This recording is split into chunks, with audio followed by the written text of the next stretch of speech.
name's Jamie Moody. I'm here with HDR and working with Snohomish County on this channel migration easement white paper.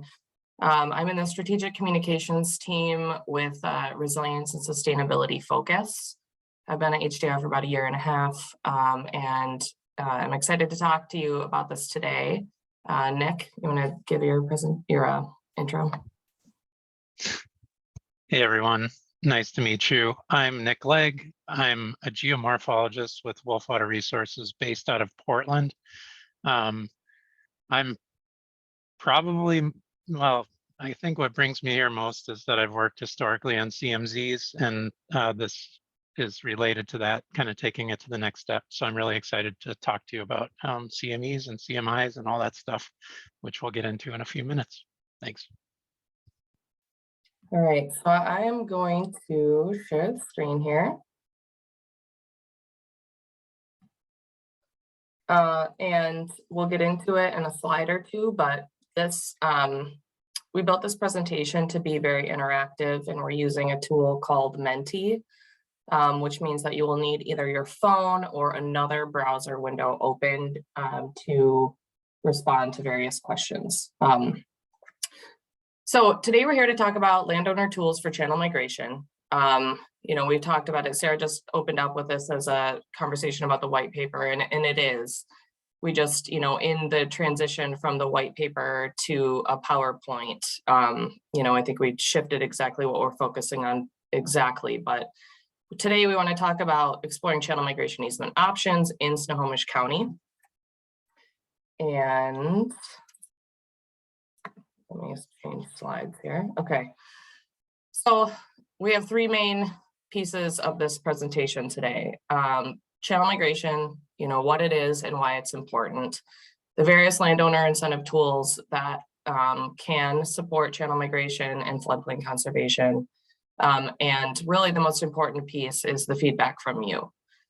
So we have 10 questions throughout. We have 2 additional questions if there's time. And we encourage raising your hand, using the Zoom features, or speaking up or chiming in. We use the Menti tool to try to be as interactive as possible. And, the feedback is really important because what we're presenting here is basically, in this context of channel migration and its importance, is underlying, there are potential programs that we're proposing, and we want to learn from you if these programs are of interest and if they're valuable.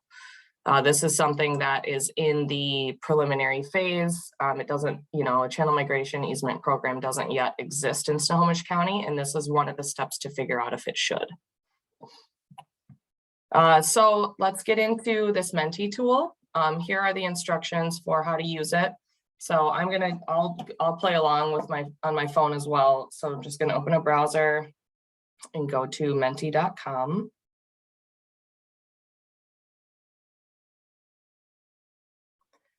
And then once you get to that home page, these 8 numbers in yellow here are what we need to enter to all be brought to the same presentation. So 3527 3910. And so when you get in, you will see this PowerPoint slide, either on the other browser on your computer or on your phone. And as we click through the slides, it will update on your phone. So just wait a couple more seconds and then go to the next slide, which will be our opener question. Okay, so this is just our icebreaker, a little practice with the tool. And, kind of not a great, I wrote this yesterday. Ooh, oh, we still got a July. Okay, when do you think we might have weather as nice as this past weekend? At our house, we call it fake spring, fake summer. Let's see. And so this is also, you can see on the bottom right of this tool, you can see how many respondents we have. So I see that there are 30 participants on the Zoom call. We'll be looking to get close to 30 in our responses. Really, this is great. We have a lot of optimistic attendees in this group. We think a lot of, people are voting April. I think today's sunny weather might be helping that. Well, I'll give a couple more seconds. Okay, next slide. We're interested in what perspective are you bringing to this presentation today? This you can insert multiple answers. So if you see categories that you fit in multiple, go ahead and enter those.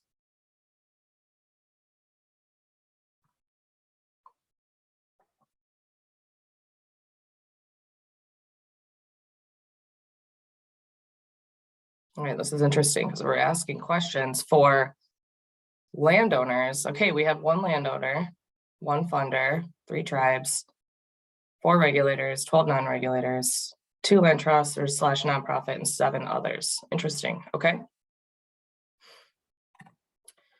So the thesis of our conversation today is that migrating rivers are important. They create habitat, they provide resiliency, and they impact farmers. We have, the beginning part of this presentation will talk about the foundation that exists in Snohomish County that can support migrating rivers, and then we'll switch into needs / opportunities that we see to further enhance channel migration. And what we want to do today is demonstrate that there are tools, and we can help build a tool that can help compensate farmers for lost farmland, for their farm benefit, while also restricting the ability to prevent channel migration as the river begins to erode banks or migrate into previously unoccupied pieces of property.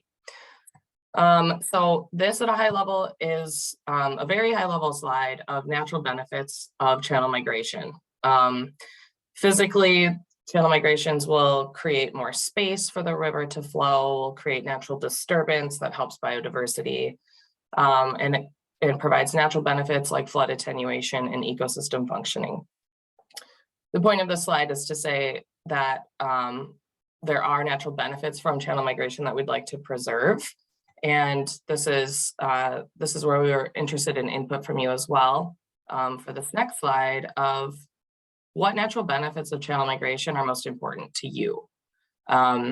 Recognize, so this is a ranking question. So you will, your first option, you'll get 6 options, then your next one, you'll get 5, and it'll remove what you had already decided or selected for us to see kind of what the stack ranking is for this group. And we also recognize that these aren't necessarily, mutually distinctive categories. We just want to see what stands out to you as the attendee. Okay, great. So we got 1 vote in. I'll just wait a second as these come in.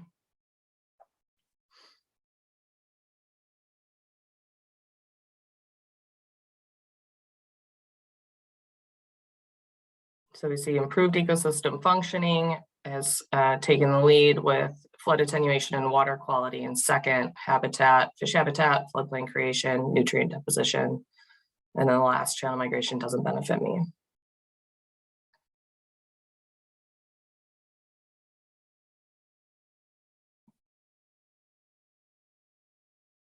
And as I said before, we're at the kind of learning stages. And all of this input today will help Snohomish County through the process of determining what path to pursue for channel migration and what the different needs are from all of you. So we thank you for all of this input.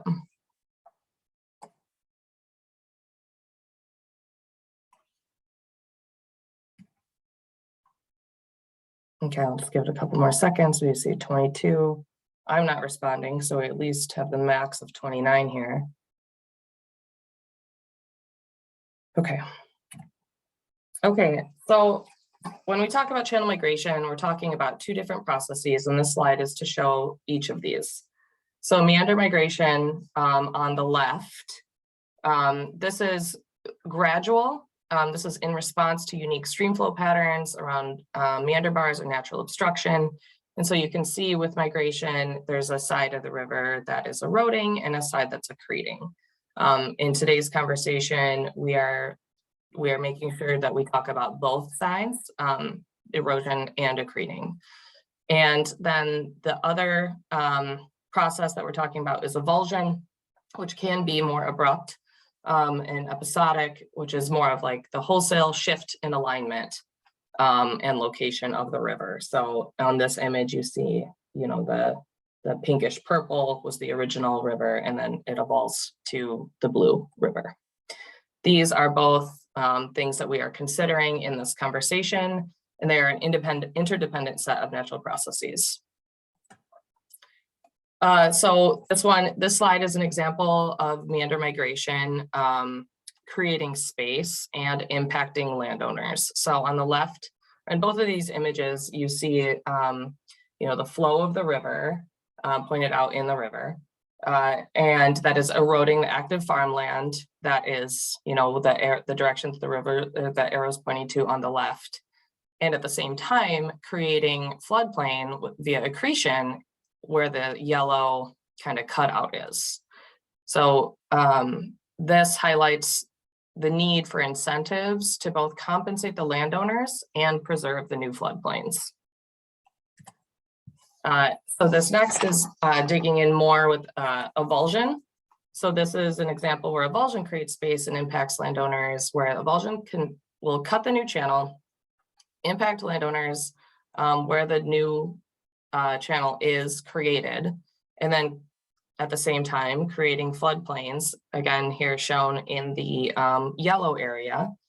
And so this image is an example where of a historic avulsion, which is from the first half of the 20th century, which very likely impacted the landowners that were using the land at the time and created the areas in yellow that's the newly created floodplain. As climate continues to shift and change, this is another reason for why now. Climate change is demanding more space for rivers. Rivers are getting bigger. The best thing that we can do is give them room to move. Climate change and sea level rise will make the natural processes that we see more frequent and severe. So here's just an image showing the shift from historical peak flow from later in the spring to winter, with the amount of water at peak annual flow increasing.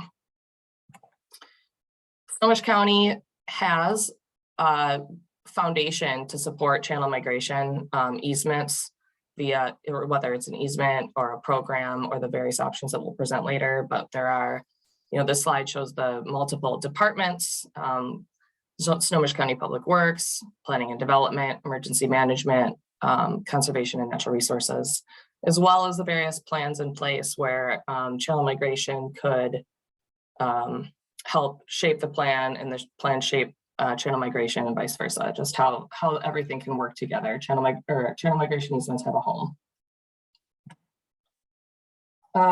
This slide, these are the existing landowner incentive tools in Snohomish County now. So, I'm going to talk through these at a high level, and then we'll present the different options for where we see gaps. But just in case any of these are new to anybody here, I'll talk through just again at a high level what each of them are. So personal stewardship, this is relying on landowners to do the right thing and participate in the floodplain conservation program. So this is more like the kind of do nothing option. Purchase and fee simple. This is an example of most forms of land ownership. Like when you purchase a home and the property the home is on, you have the right to develop and to use that space as you'd like. Deed restrictions, this is also referred to as restrictive covenants. This involves an in-fee payment for the rights for the property to be used for flood risk reduction or habitat restoration or agriculture viability. This is where the landowner promises not to undertake certain activities that could affect the natural resources on the land. Conservation easement, this is where landowners allow a section of their property to be preserved for conservation through compensation or donation. And then buy, protect, sell, and buy, protect, lease. These are designed to purchase farmland to get off the market quickly, remove development potential through a conservation easement, and then resell or lease the land back to farmers at a more affordable rate. So I want to ask this group on the next slide, which of these tools are you familiar with? Just want to see Is this something where you're well versed in this space, or is this a bit of a foreign concept?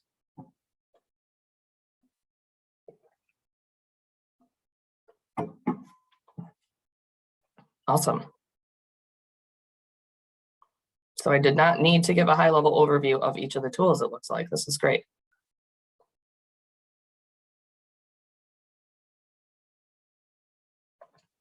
Also, very engaged group. Thank you for that.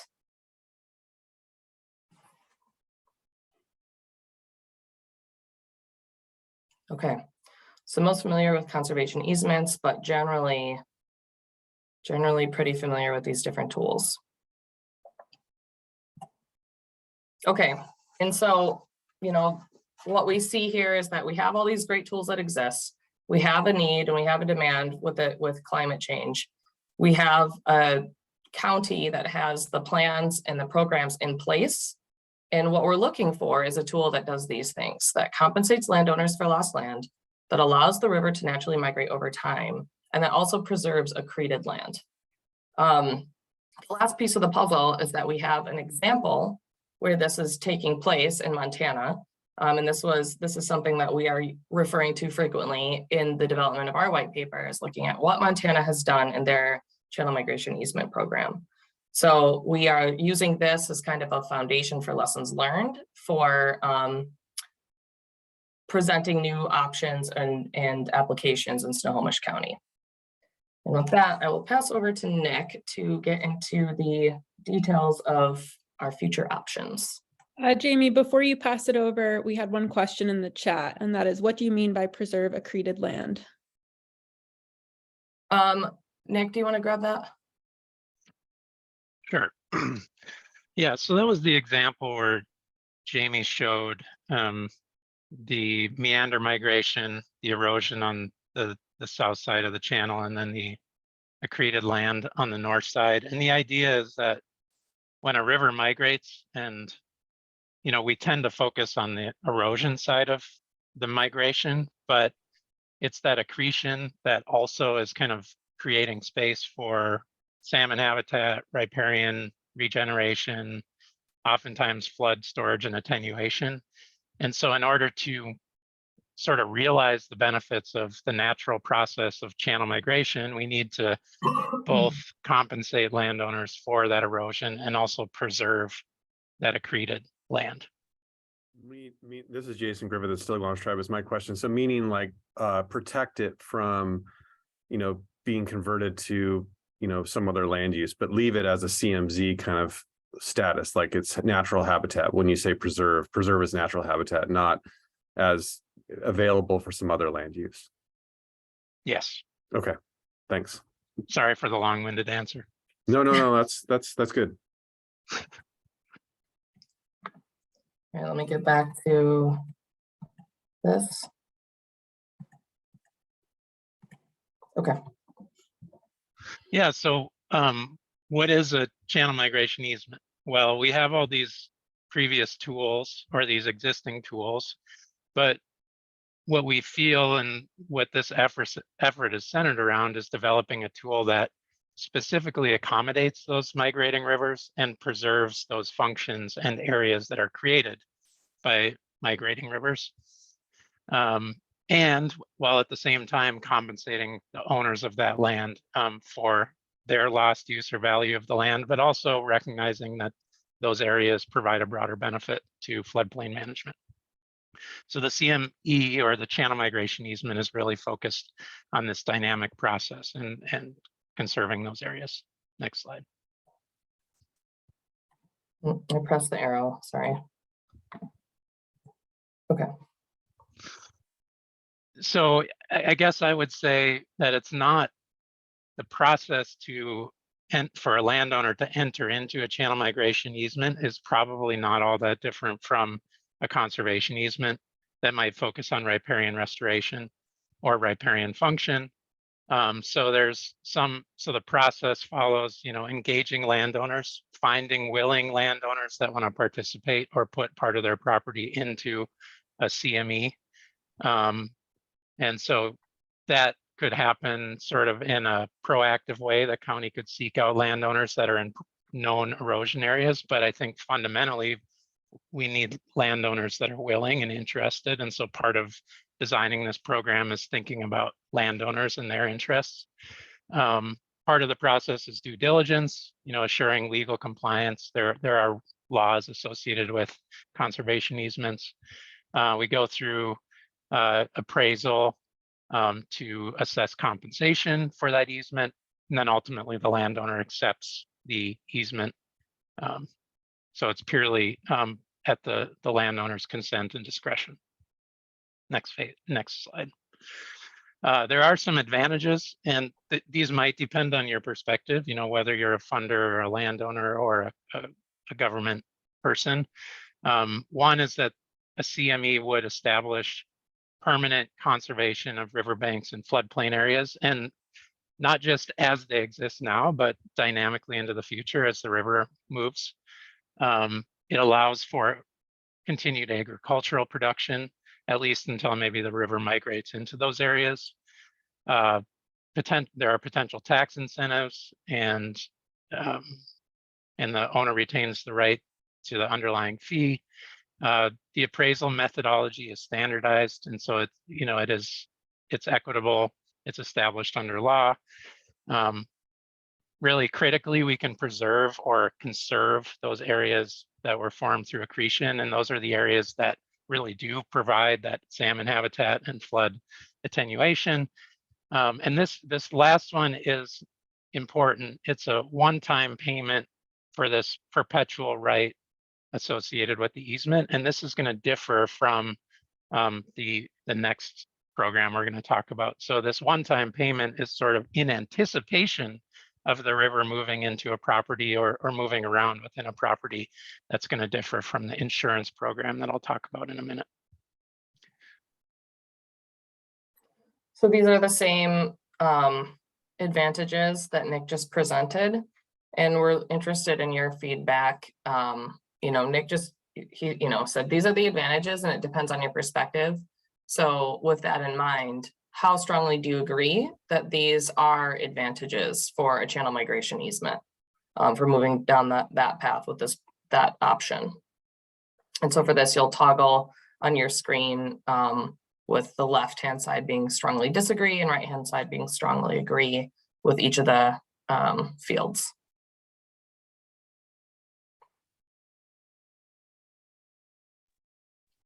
So you're asking this from the perspective of the landowner, or? This is for the advantages to landowners, right? So if you're a landowner and you're looking at, channel migration, and you're seeing that the river erode your property or accrete, do these advantages speak to you?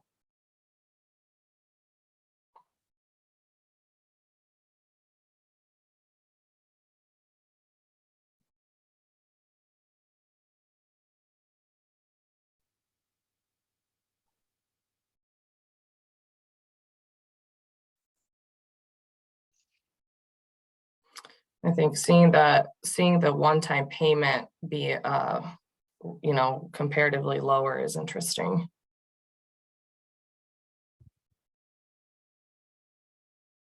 Can preserve new farmland from accretion.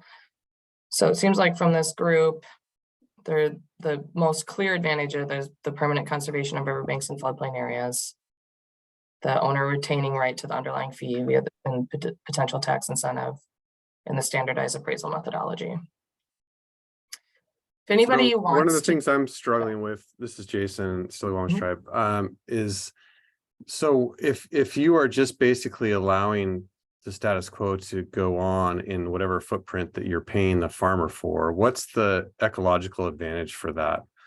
I mean, they're getting money, and that's obviously a benefit to them, but I mean, we're trying to buy land and restore it to some more natural condition with forests and wetlands and channel migration in that mix in the floodplain. And what I see here is that you could, pay a farmer for, farming right up to the riverbank.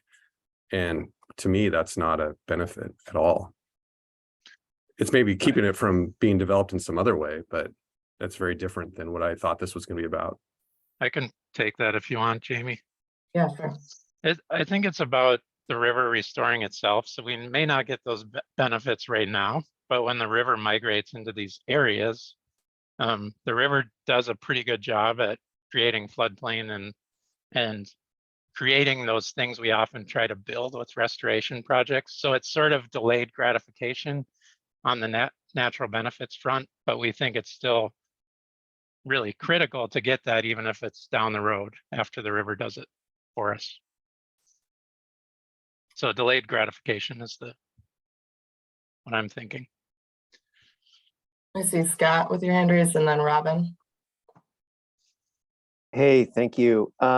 Real quick, I missed the first 2 or 3 minutes of the meeting, so you may have prefaced this. Are you, I want to consider how carefully I'm answering here. Are you using these survey responses to pass on to policymakers? Is this informing potential policy? This right now, so we're talking about channel migration easements as a potential in Snohomish County.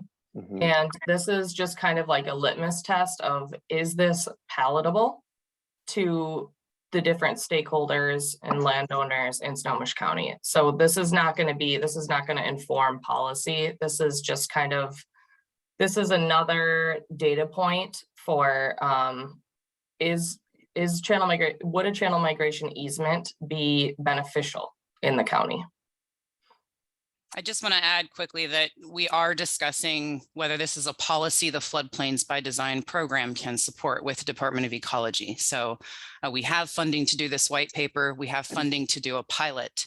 We don't have funding to do anything beyond that, like create a program. So we are having that discussion, whether it's a program that the floodplains by design can support in terms of funding, and whether it's a program, we have had lots of discussions in the county with it, whether it's a program the county can support. So as Jamie said several times, the real impetus of today is to get feedback from all of you, because we need to see if there's a market for this. It's not worth it for us to do anything more than a pilot if people aren't interested in it or they don't think it's going to be super functional. Right. Thanks. So yeah, it's kind of it's an entry test, perhaps. It may not inform specific portions of the policy if it's adopted, but yeah. Okay, thank you. Robin?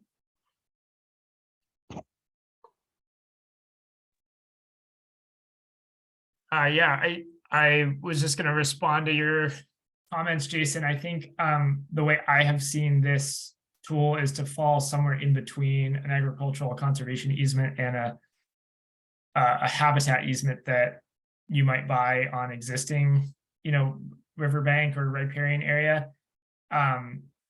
And the advantage being, we don't want to put a permanent conservation easement for ag on an area that's eventually gonna, erode and then, sort of be stuck trying to monitor and enforce an easement over an area that's no longer viable for ag. And the, farmer doesn't really want to have an easement stating that ag should be the use in that area when it's, evolved and gone back to habitat. So,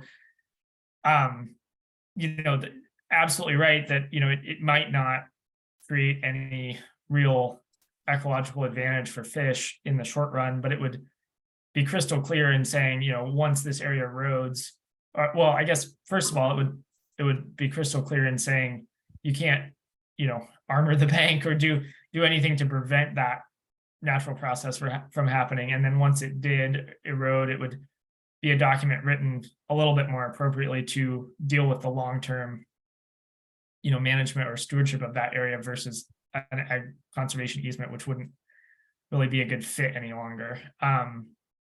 So that was kind of one thought. And then the other, I just was also going to respond to that comment in the chat.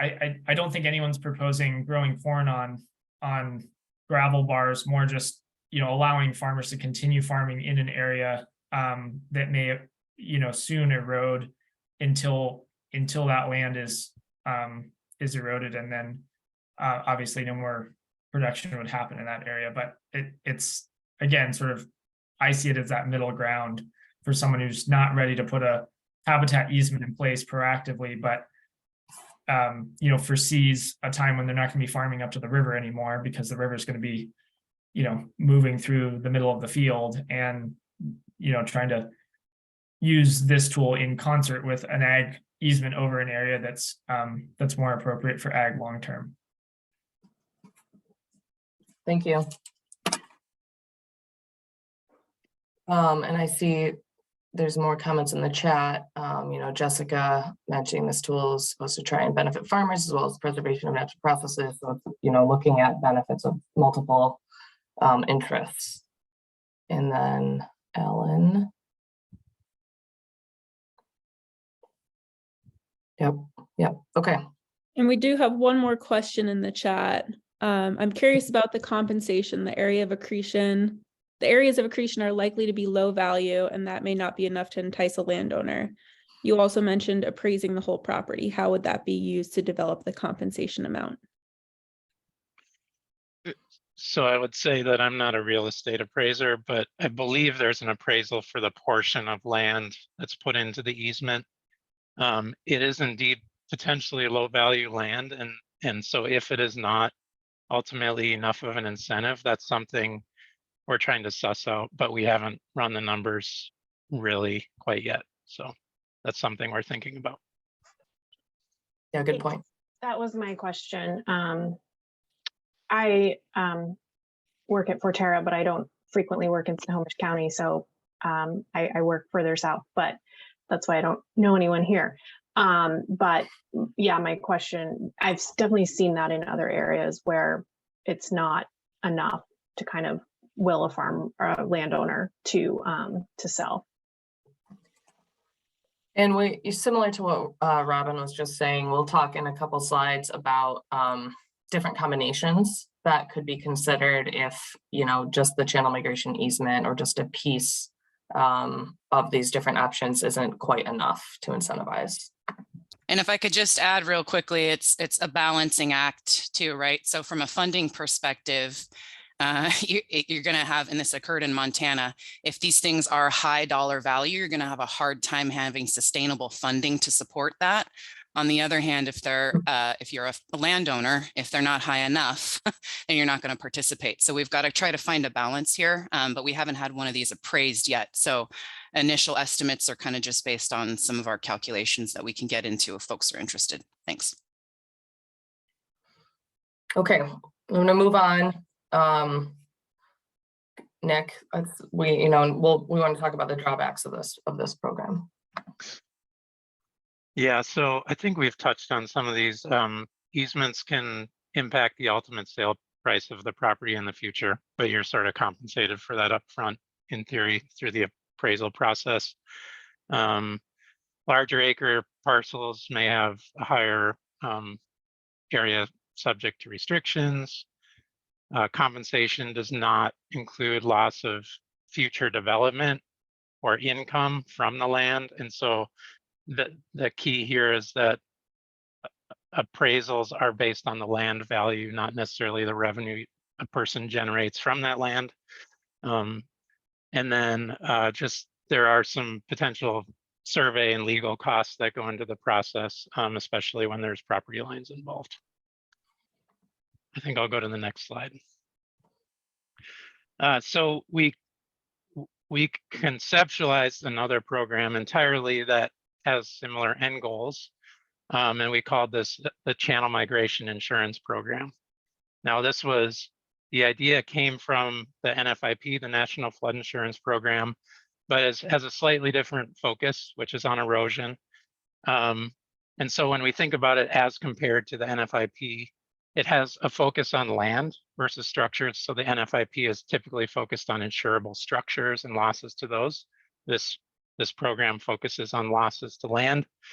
The NFIP tends to compensate landowners for large flood events, whereas channel migration is episodic in nature. So it can happen slowly every year, and then you can have a big amount of erosion with a big flood.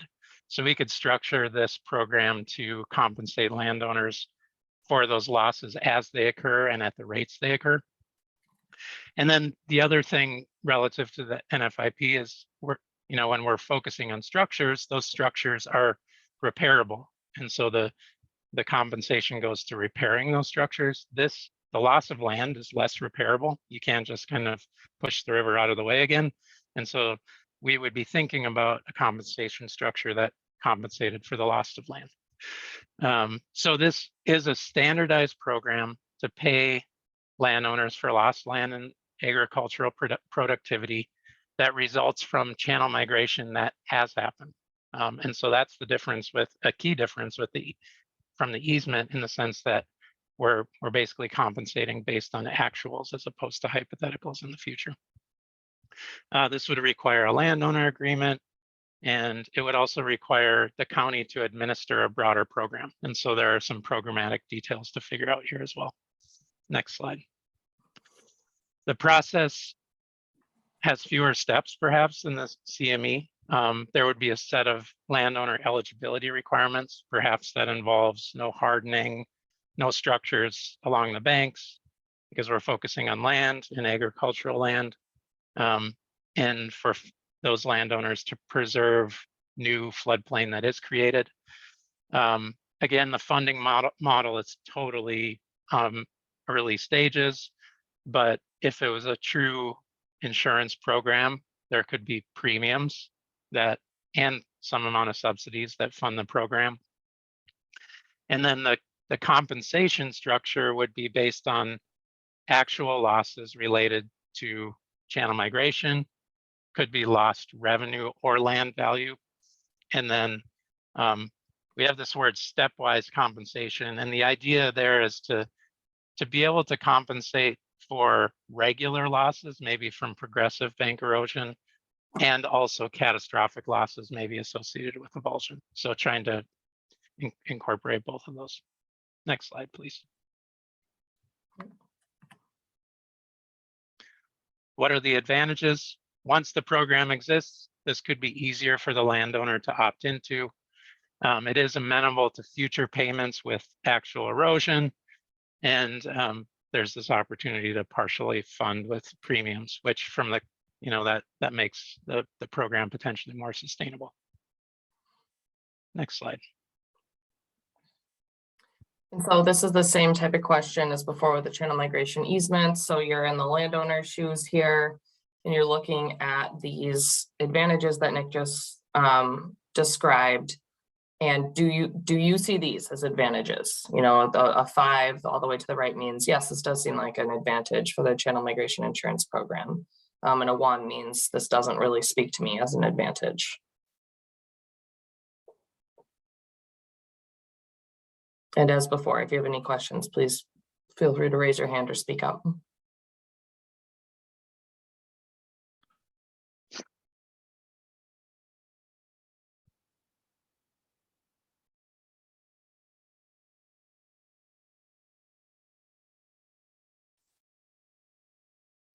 Okay, I see that this is a confusing question. So I'll just try to describe this a little bit more.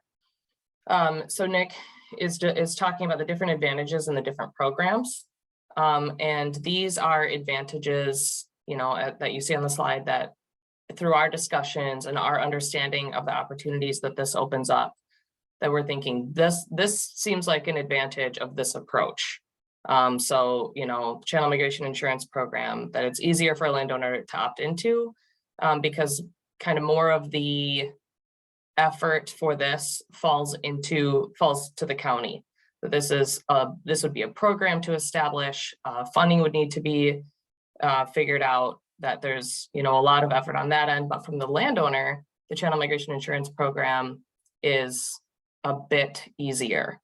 And so the question is, do you agree with that? If you're the landowner and you're looking at channel migration insurance as something that you could opt into in this theoretical world where it exists, does that seem like an advantage to you? And would, right. So, and we learned that from the initial questions of where everybody's coming from. And we only have one landowner on the call. And so we're asking you to if you could imagine yourself as a landowner in this situation. And if not, then that's okay. Then we can skip this question, or you can, provide feedback in the chat or verbally about, your understanding of these pros and cons.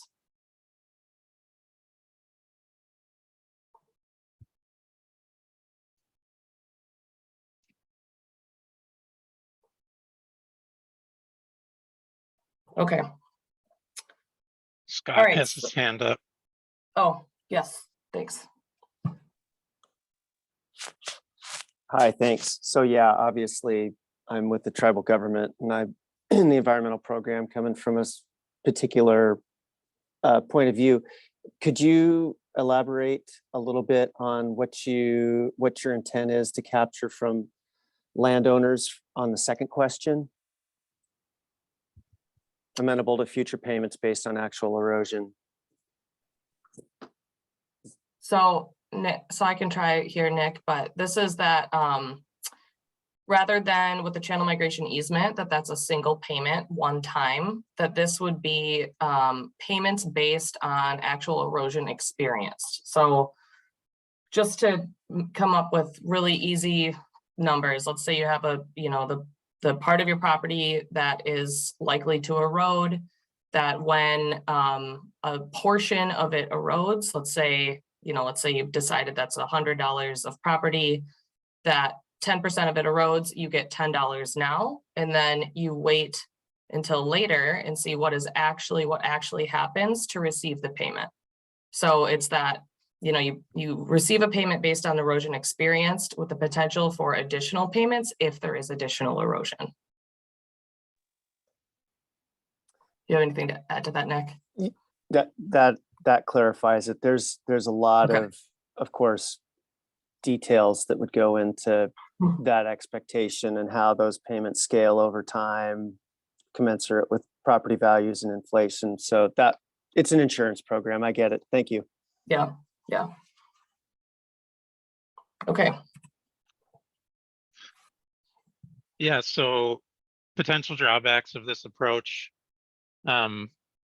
Basically, it's a little bit harder to develop a permanent conservation outcome with this insurance-based program, especially if you have landowner transfer in the future. So those details would need to be worked out in terms of does the subsequent buyer have to be enrolled in the program, or is that even possible? So that's an area of question. And then this is a little bit more about loss to the landowner because it's insurance. And so it's a little bit harder to envision how this preserves those accretionary benefits on the other side of the river, because those landowners tend to be gaining land. And so I think this reinforces the need to potentially use multiple programs on the river and layer those different programs to achieve different benefits and outcomes. I think we'll go to the next slide. So most of the discussion so far has been really theoretical, and we wanted to go through a couple examples. These will be hopefully fairly quick, but hopefully it puts a picture in your mind. So this is an example of a gradually shifting stream, and gradually shifting stream is important because in this case, where you have property boundaries tied to the riverbanks or to the ordinary high water mark, those property lines shift with the river. So if you're on the eroding side of the river, that your property line is, you're actually losing land, or if you're on the accretionary side, you're gaining land. So in this map, we have this migrating stream. It's a similar picture to what we showed before. We have a parcel on the eroding side, a parcel on the land gaining or accretionary side. The area marked in A is on the eroding side. We see that as a real candidate for either insurance or an easement. So an easement could be established in that area where erosion is happening to basically conserve those areas and to avoid stabilizing those banks. Similarly, insurance could be paid based on the actual erosion if that landowner chose to enter the program. The area in B is that accreted land. So that's the area created by the river. And again, this is where a lot of the benefits come, but we need both A and B. This is new land, and it seems to be most amenable to a CME, although that's not set in stone. And then there's this area in green that we have shown, which is just like an existing riparian area. And I think, to me at least, that demonstrates a potential for either layering different easement programs. So that could be like a CREP program or a riparian easement that is layered with the CME. There's also potential that those could be lumped. So let's go on to the next example, which is an avulsing stream. And in this case, avulsion is like a non-gradual movement. And so in this case, the property lines don't shift with the river.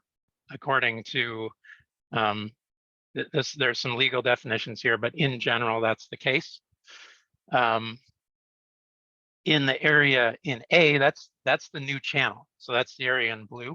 That landowner is experiencing erosion, and they also are probably going to lose access to that area in B. And so both of those areas, A and B, are candidates for either insurance or easement. Again, this is kind of the erosion focused outcomes and losses. And then that area in C, which is the former channel in pink, there's some fuzziness there, and we'll just fess up to that, but that's the area of the river that's owned by DNR. And so hopefully DNR will preserve that, but those discussions are ongoing. Nick, I want to go back. Jason has a question here. Wouldn't area A be owned by DNR after erosion? True, yes. But this this is the nuance. So the CME, the easement would be established prior to this erosion. And so it would be established based on the property lines that are solid. And then the CMI would compensate the landowner for that lost land. And so even though the area in A is ultimately owned by DNR, it could still be incorporated in either of those programs.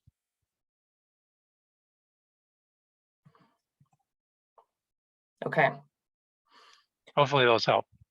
There's a lot of details, but.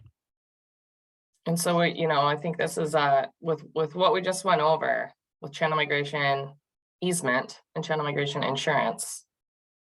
Do either of these, from what you've heard, do either of these seem more appealing to you? Or is this, so this could be that you'd want to learn more, or that this seems like it could actually fit?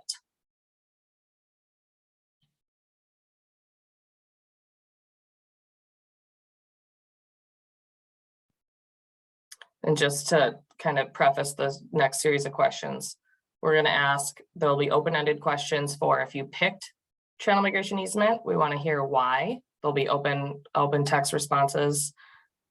Then we'll do same question for channel migration insurance. If you like that one, what about it did you like? And then the last question in this series is comparing CME, CMI, and existing tools, basically asking, do you think we need a new tool, or do you think we can use what we already have? Because we don't have that much time. I'm kind of getting everybody's minds ready. Okay, I'm gonna go to the next slide. So this is, for those of you that answered channel migration easements, interested in what about it you liked. And so this is just type in a couple words or a sentence for what seemed like it would work.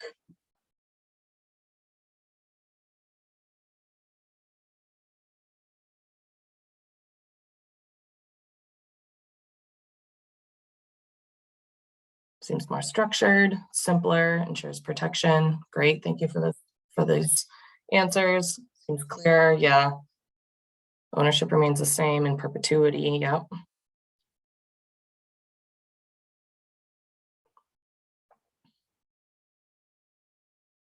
Yeah, and I'm hearing too that more simple, it's more familiar as well. Permanent protection, yep. Easier to administer, yep. Okay. I'll give it 5 more seconds.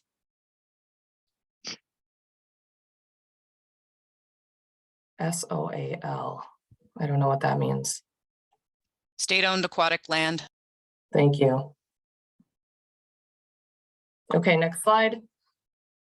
So for those that answered a CMI, which is only a handful, interested in what about the Channel Migration Insurance Program was appealing.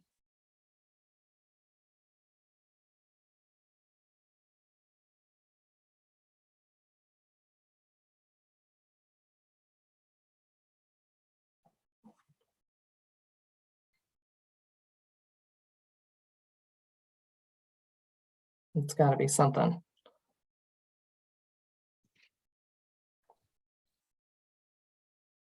More flexible for landowners. Great.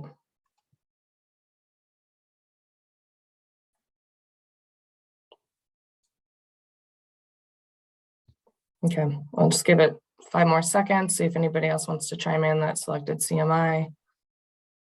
And we'll have a net move to the multiple choice. Oops, I want to get that.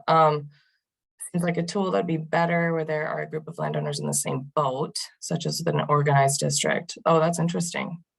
Based on actual events, easier for landowners, more advantageous to landowners. So really from the landowner perspective, it seems like CMI is viewed as more advantageous. Okay, and then now considering, you know, the existing tools that we talked about before and CME, CMI, if you needed to address channel migration, what would you pick here? And this is, you can pick multiple options.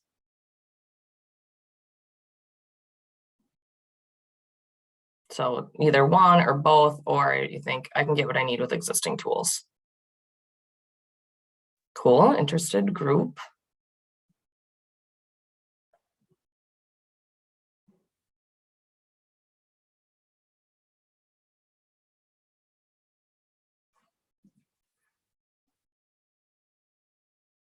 Okay, awesome. Thank you for this feedback. In the interest of time, I'm going to move on. And so this already came up a bit, and I really like how you said this, Robin, that you know, channel migration easement could be interesting for a landowner that's in the middle ground that's not quite ready to put habitat easement in place. So we talked about that we could layer tools for maximum impact. So looking at all the tools that exist now, those are all, you know, kind of like on the menu.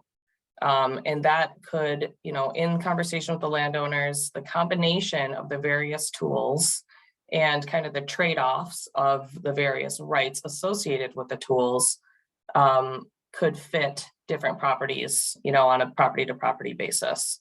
But the layering can help modify easements to reflect the landscapes and natural processes and desires and intents of the landowner.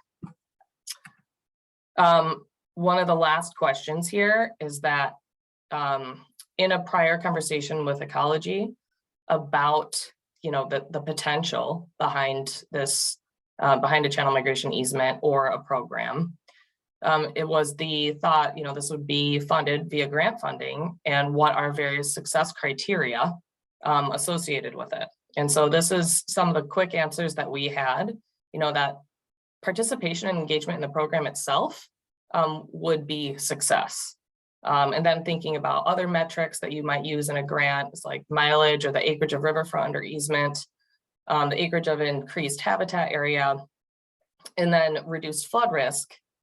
You know, we're kind of at like the beginning stages of being able to identify that as success criteria because we don't really know how to demonstrate. So the question for you then is, what would you consider success in this? What criteria should we consider? How would we know that this program is working? So this is open answer. And while folks are answering, Jason was wondering which grant program. This is floodplains by design.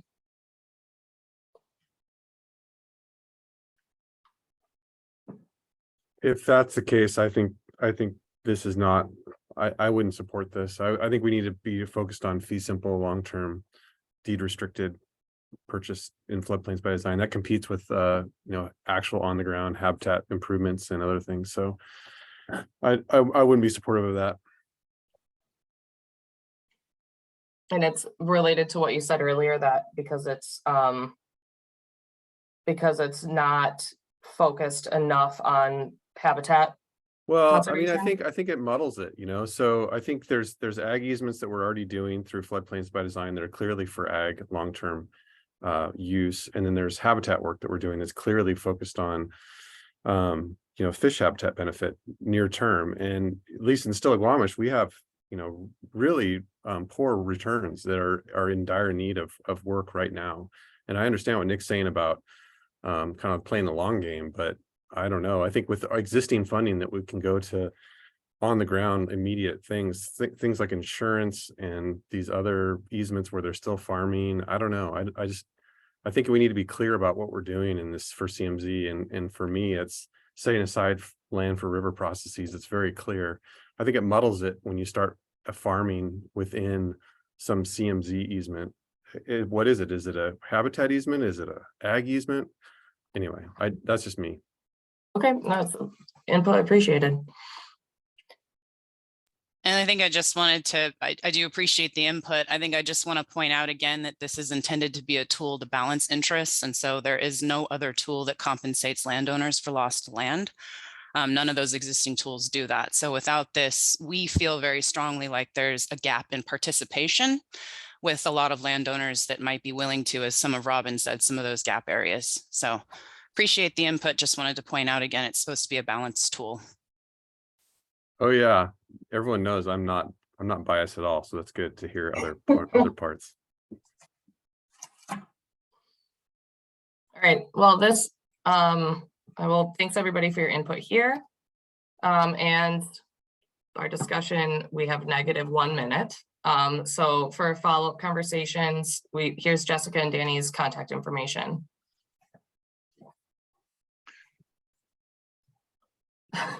If Great. anybody wants to stay in chat, I think we could for a few minutes. Leave that up to you, Sarah and Jessica and Danny. Perfect. Thank you everybody so much for attending today and participating. We will do the official close of the meeting now, and then it sounds like Jamie and Nick are available for a few minutes of additional discussion if you want to stay on. Thanks, everybody. Nick, your hand is raised. Yeah, I was just curious with this emphasis on fee simple acquisition, are folks finding that there are a plethora of willing landowners out there, or not, or somewhere in between?